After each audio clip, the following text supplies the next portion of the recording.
They say no great story ever began with a glass of milk. I'm here to prove them wrong.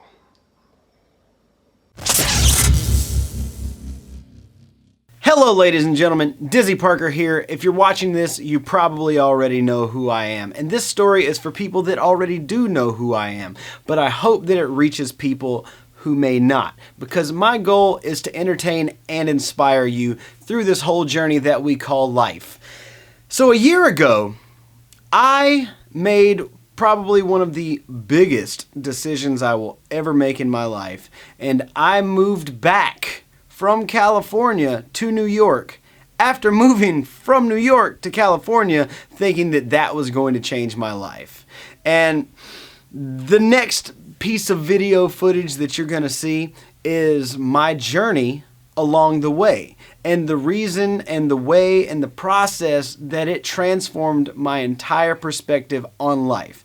Now, in the year that I've been back in New York, it's really changed my perspective on the way I view my future, my career, my purpose in this life, and it all began with this trip 1 year ago. So I hope you enjoy and let me know what you think about it.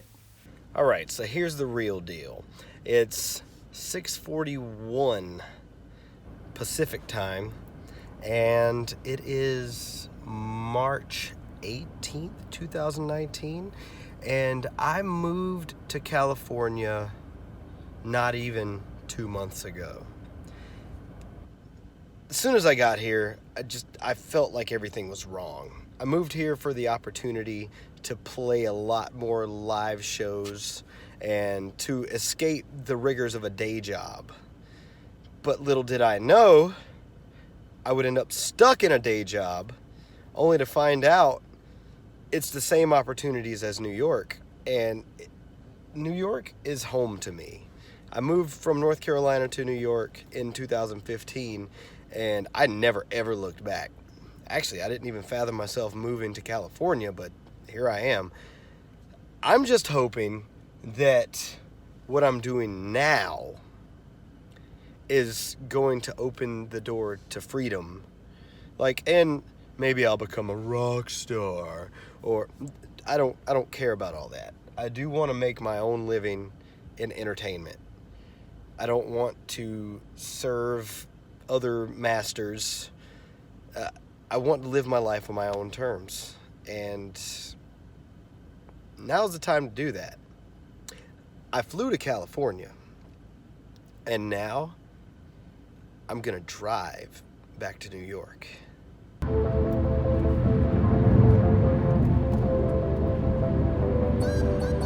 So I've been in the car for 1 hour and 11 minutes according to my drive timer.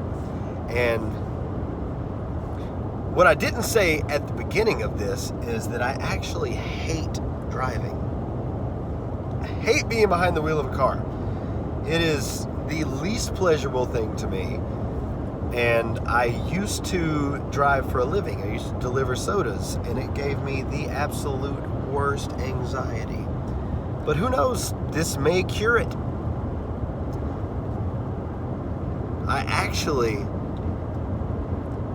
I haven't officially quit my job yet.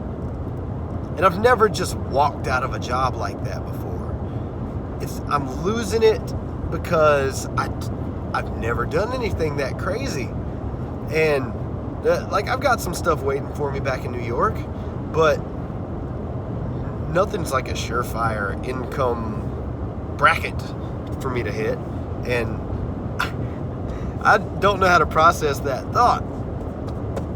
It's scary, it's crazy, and nothing worth doing in life will be easy.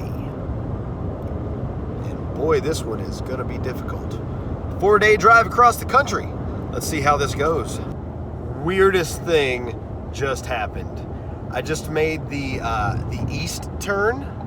I went as far north in California as I could go, and then, as I could go to make the journey that I'm making right now. First stop is the Grand Canyon, Flagstaff, Arizona. And I saw a sign for Wilmington, North Carolina. Whoa! Don't you think you're jumping the gun just a little bit there? But apparently, this is the same stretch of highway, Highway 40, that goes all the way through North Carolina, and I've been on it in like Raleigh and stuff. That is mind-blowing to me.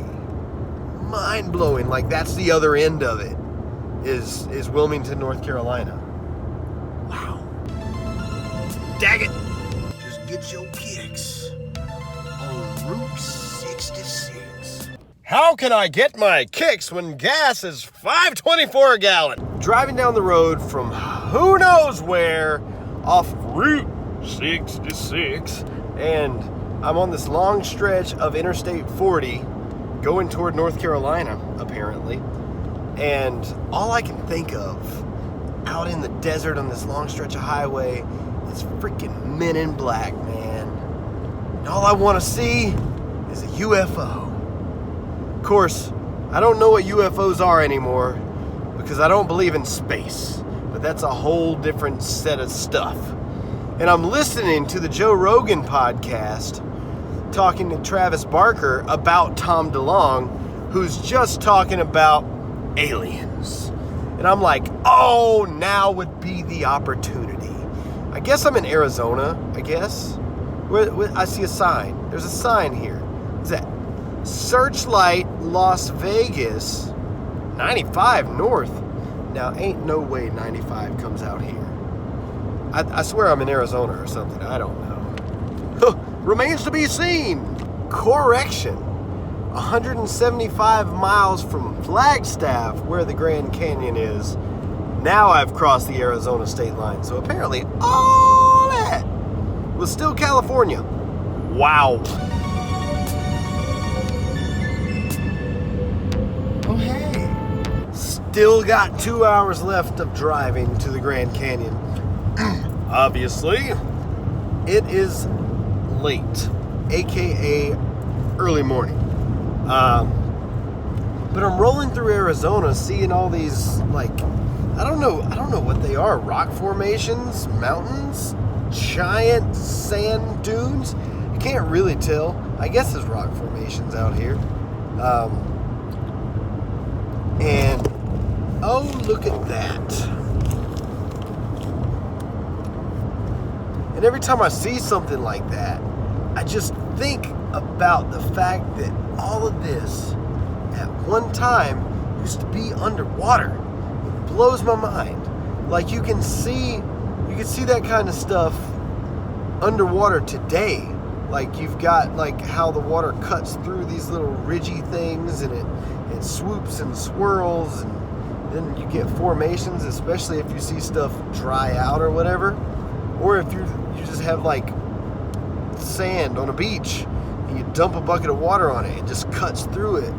And it blows my mind that all of this is just giant versions of that. And that's why I'm going to the Grand Canyon to begin with, because I want to see that firsthand. I want to see the magnitude of what God can do. It could be, I mean, we could see a tree, we could see a mountain, we could see anything. But to see a giant hole in the ground from a giant flood that was probably just cut away this formation real quick, which is why you see no erosion lines. You just see these beautiful layers in the Grand Canyon. Can't wait to see it. We got 2 more hours of driving here.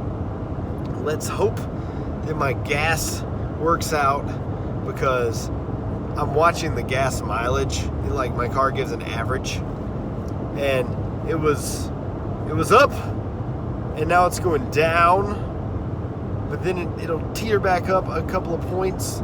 It goes down again, and I equate that to like going up in elevation and stuff. Like, I saw signs miles back, probably an hour ago, maybe less, of 4,000 feet and 5,000 feet. I haven't seen any more, but I can feel the climb, and it puts stress on your engine and whatnot. So let's hope that the gas makes it to the Grand Canyon. because I'm gonna sleep right here on this bag. I got pillows underneath, and let's hope it doesn't freeze me, because I got blankets though. Let's hope it doesn't freeze me for the next couple of hours once I get there. Man, this is a journey. I've never done anything like this. Still can't wrap my mind around it. And I'm pretty sure there will be 1,000 clips of me saying that over the next few days. So I have officially made it to the Grand Canyon. It is 6:20 in the morning, and the sun is rising-ish as we speak. The official sunrise is going to happen in 10 minutes, and I can't wait to see this.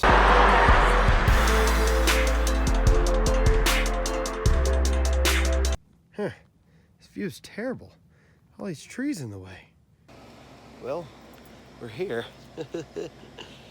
Sun is coming up, and my hair is really, really not attractive today. Look at that big old hole in the ground.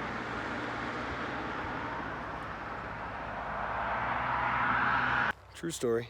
I had to come to the woods across the street because there was nowhere to pee. But I went. But I just stumbled across this. This is really cool. It's huge tracks. And this thing just came through here.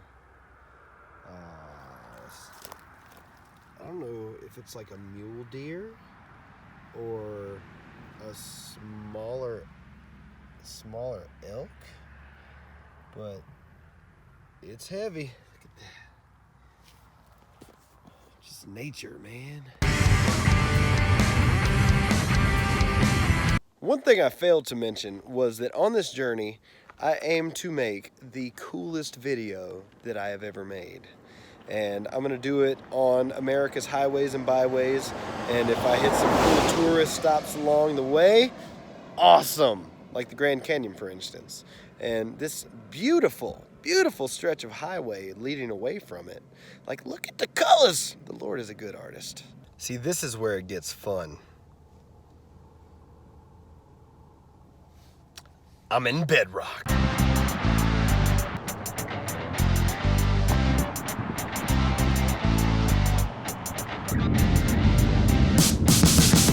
Well, I've officially reached snow in Arizona. That's something I never thought would exist. But it's a big, weird world we live in. And heck, been used to seeing snow. I'm not disappointed. It's weather, man. It's just weather. No wonder this area of the country is where Breaking Bad took place. I'm in Arizona, but I realized that it was in New Mexico. But I just passed a sign that said Meteor Crater Road, and I was like, oh snap! It's funny what we'll do for a hole in the ground, but I'm not going out of my way for it. I have my theories. Like, they're not just my theories, but it's something that I heard once and like it made me think. If these meteors are hitting the Earth, where the heck is it? Like, we got a big old hole. Where's the rock? You'd think there'd be pieces somewhere, unless it just disintegrated into dust.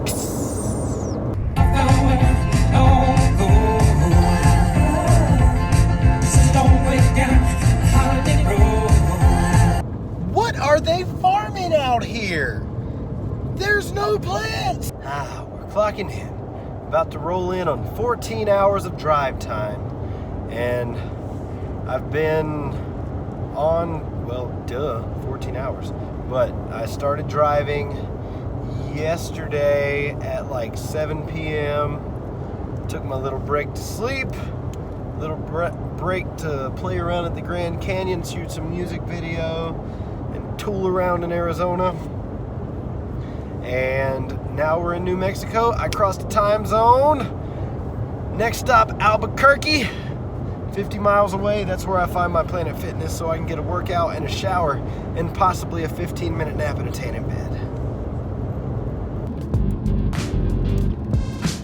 Man, I never thought I'd be so happy to see a Planet Fitness. Here we are, Albuquerque, New Mexico. Finally get to stretch my legs after driving straight from the Grand Canyon. Welp, I'm officially in Texas. I haven't been to Texas since I was a little boy, and I'm not gonna see most of it. I know my family told me to say hello if I ever came by, but they're near San Antonio, which is like North Mexico, and I'm in North Texas. But I love you guys anyway. Now, would you look at this lazy mess? Train coming, and I've been driving by trains this whole time, and they're all about a dang mile long, and they just didn't bother to put the arms down at all. Like, I know the train should speak for itself, but if you got arms and lights, use them.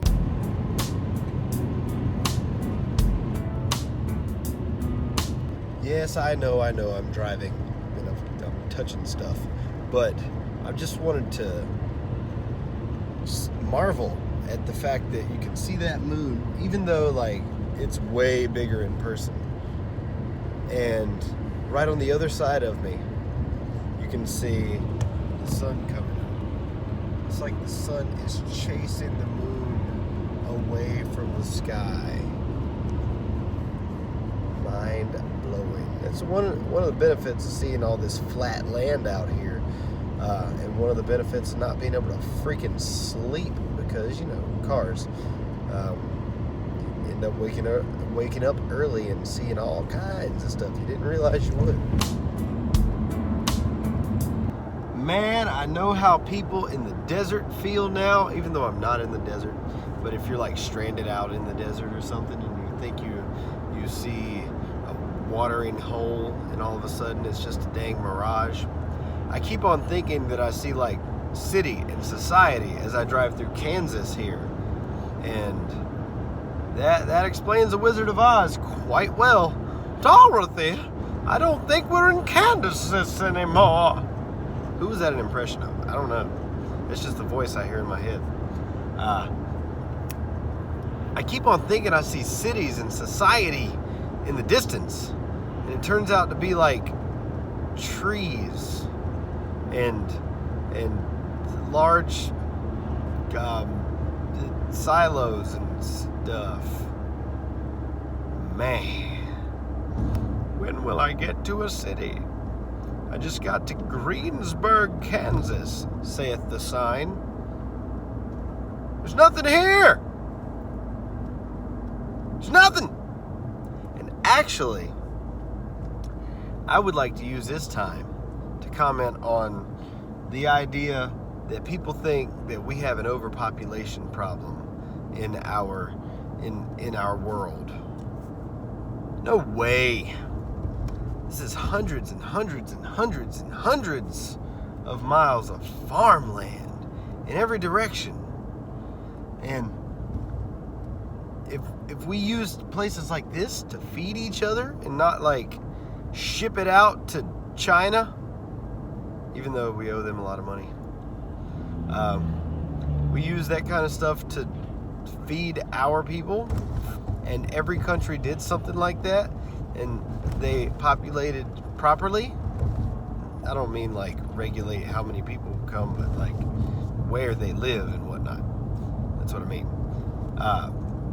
I think we could solve most of our problems.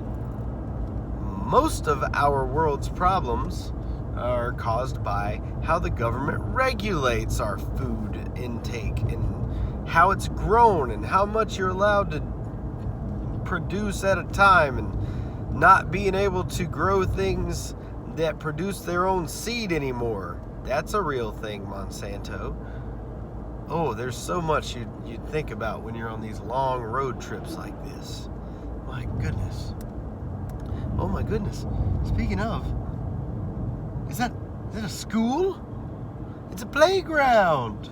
Maybe there's a school attached to it somewhere.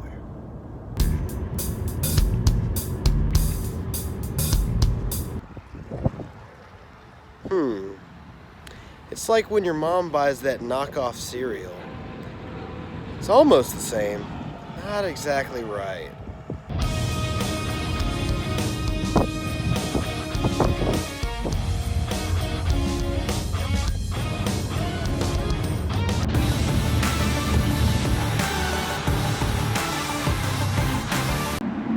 So I'm here in St. Louis at the Arch, and there's no lights at night. So, however, it is our symbol of westward advancement and American freedom. But right in the eyesight is a true symbol of freedom. So, with much effort, I made it to the St. Louis Arch. Even though it's nighttime, I made it. And the lights were out in the arch. What the heck? That's bull jive. However, I'm not really that upset because I shot some video footage and I didn't have to compete with the light in the background, even though backlit shots are freaking beautiful. Like, it gives me a chance to be creative with how I color the footage. So I'm actually kind of excited about seeing how it turns out. It could turn out very crappy, or it could turn out pretty cool. I don't know. But either way, it's going into video.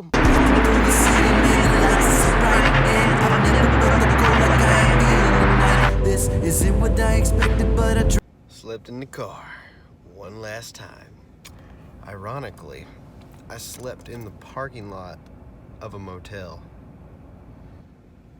Dude's gotta save money. Yes, but the last night I'm gonna be doing that because I'm about to go get a mattress tonight. May the Lord bless me and keep me. One 12-hour stretch to go. Gonna throw a workout right in the middle of it.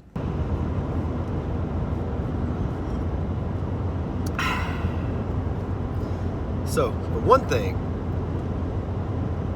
why does gas station coffee have to be so hot that you're gonna burn your lip? It makes it even more difficult when you got a cup like this one. My goodness, because it's shaped in such a way that you got to put your lip right down on the thing. Nah, and I always get afraid when I'm sipping the coffee. But I'm so happy to have gas station coffee right now. So last night, as I was leaving St. Louis, I didn't pull my phone out for this one, but it still must be documented. I was leaving St. Louis, I'm sure that's a song, and just as I was pulling out of the city, all of a sudden I see lights on the highway. Lots of blue and red lights, and lots of tail lights. And there was like standstill traffic. There must be a license check. No. There was apparently the most major of accidents. And I stood in traffic. I didn't stand. I was in my car. I sat. I stood in traffic for like 20 or 30 minutes before all of the people just decided to turn around and go the wrong way on the highway to get away from it because this thing was not moving. And something interesting happened. I sat in that traffic and I had no road rage. Never saw that coming. I guess it's because I was kind of on a schedule. I wanted to be a certain amount of time down the road and by a certain time, but I had no road rage. It wasn't there. Welcome to Indiana, the crossroads of America. Just across the state line. But I was shocked. Who knows if that'll stick around? It'd be really cool if it does, because I don't like being that angry guy in traffic. I'm not angry. I'm just impatient. And I have a lot of things going on in my head at the same time.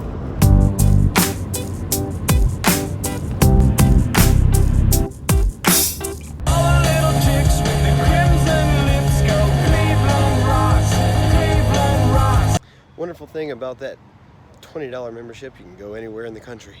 And yeah, Every day of traveling, I've made a point to work out. Take care of your health, and everything else falls in line.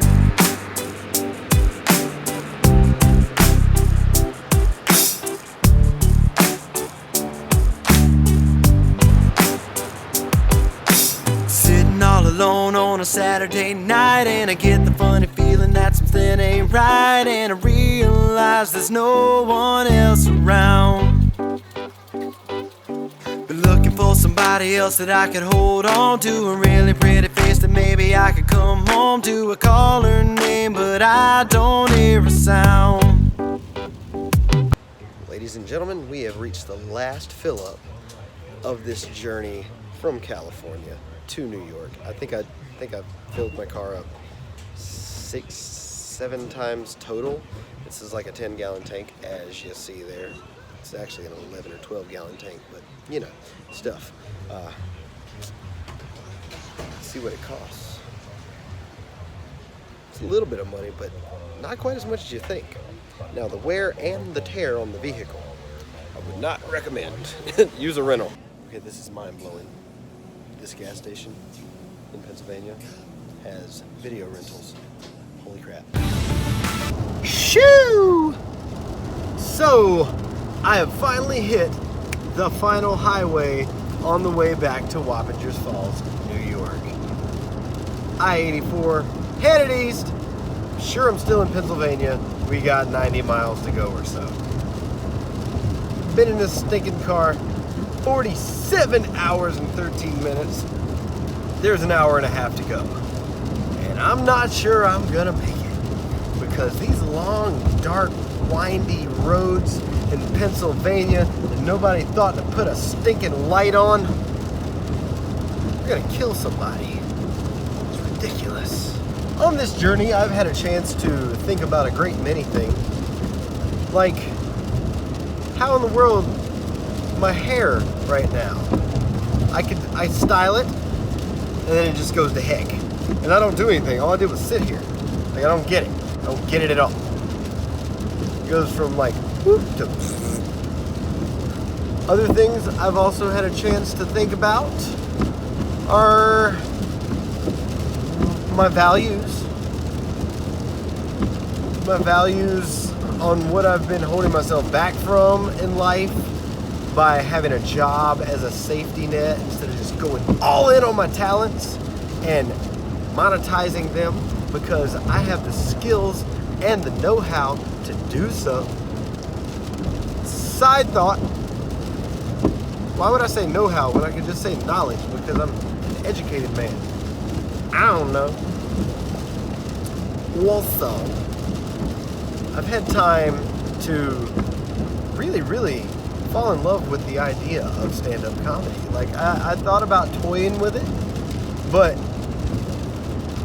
I think a lot, always, about just the way I observe the world and the way I observe myself, and I've got things to say. Some of them could make people laugh, some of them could make people think, and some of them could make people throw vegetables at my face. But all of them are equally as valid. I'm down with it. And I've made lists. I started making lists in California of what I would want to do for stand-up, and I've been making them on the road as well. Got all kinds of subjects going on in my head right now. I think I'm gonna try an open mic night, just to dabble, because music is still my baby. But I'm an overall entertainer, and why would I not exercise all of the avenues available to me? It ain't just about acting. It's not the only other option I have. Because acting, oh Lord. I was told by Joanne Smolin of After Eden Entertainment that I should just move to LA if I was going to move all the way to California from New York.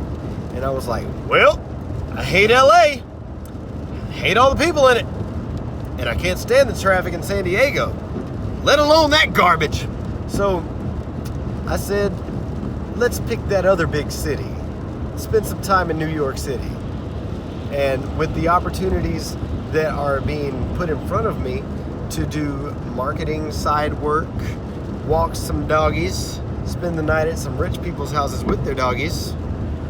And if I feel like training people, I will at Rise and Grind training studio gimmick thing. I'm gonna do all of it, every single bit of it. One thing I will not do is take a regular job. I listened to an interview with Travis Barker, and he said about his time right before Blink-182, that his dad was like, boy, if you do not go use these talents, you're gonna pay rent in my house, but I don't think you need to live here. I think you need to go out and make it happen. And then he went and got a job at a Target warehouse, he said. And somebody in the music business, one of his friends that worked at Target with him, was telling him, or he saw him at Target, I don't know, I missed part of the details. It was 2 o'clock in the morning. One of his friends said, I believe you're making a big mistake by doing this. You need to go all in. And that's my thought. I need to go all in. I've only been dipping my toe in because it's smart. Forget that. Forget all this smart business. That's how innovation is done. You have a desire to create something, and that something has a need in the world, and you fill that need, and then because of that you become successful. That's my goal in this life.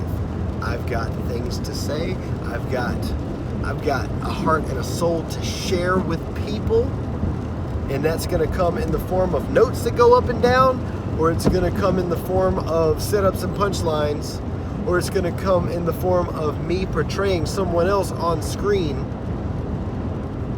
But either way, I'm going to say it, and my voice will be heard loud and clear. And for once, I won't stutter. Got the car lamp halo behind me right now, and I'm not going to sit outside the house to document this, so now is the time to do it. I just turned on to 9D, which is the next to last road before Lindsay's house, the place that I called home from September to February.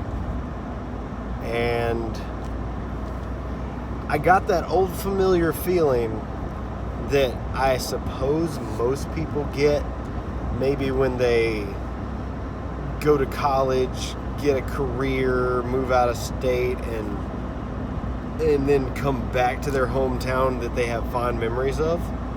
Well, I've only been a New Yorker for, it hasn't even officially been 4 years yet. But I got that same feeling driving down 90, Dutchess Stadium, passing it, seeing Beacon and whatnot. Like, this place is home to me. The other side of that feeling, it ain't all cozy and butterflies. The other side, there's this roaring lion going on. It's just in my chest. Like, all right, if this is how you're gonna do it, you have to go out and attack. There's nothing that's gonna be handed to you, Dizzy Parker. Everything you're going to get in this world, you're about to go grab it and snatch it. It belongs to you, but you got to go earn it. Every piece of it.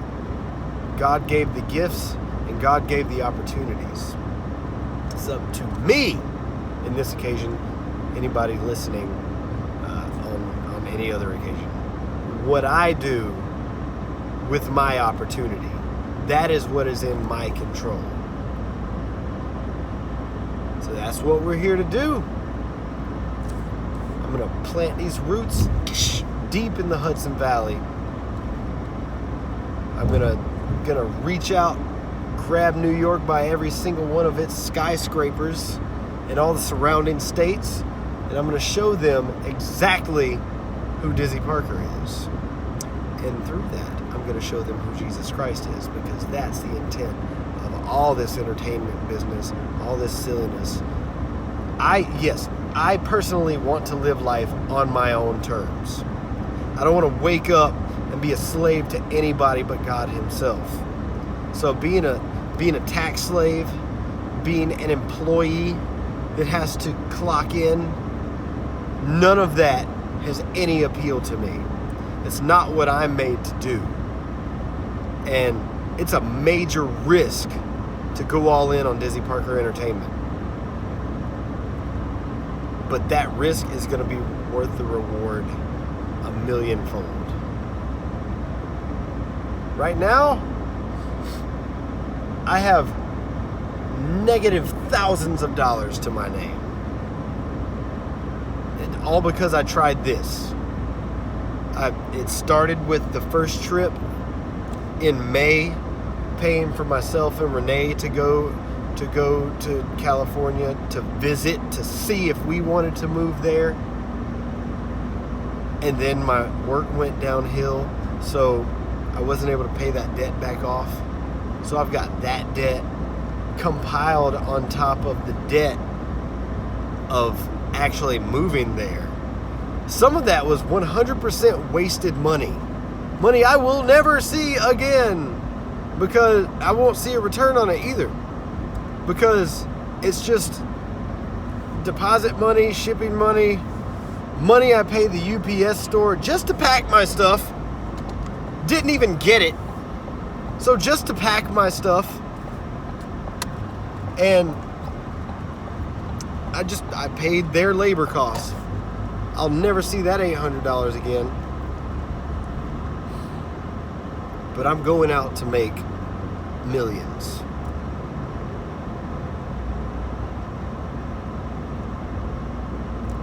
There's plenty more where this came from. This is just a new beginning. Here goes nothing.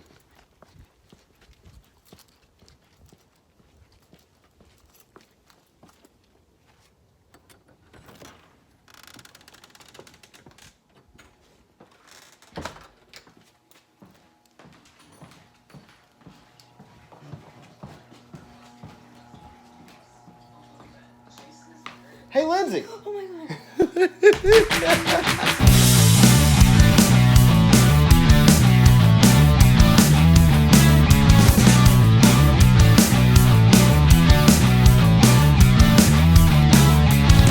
A new beginning is happening again.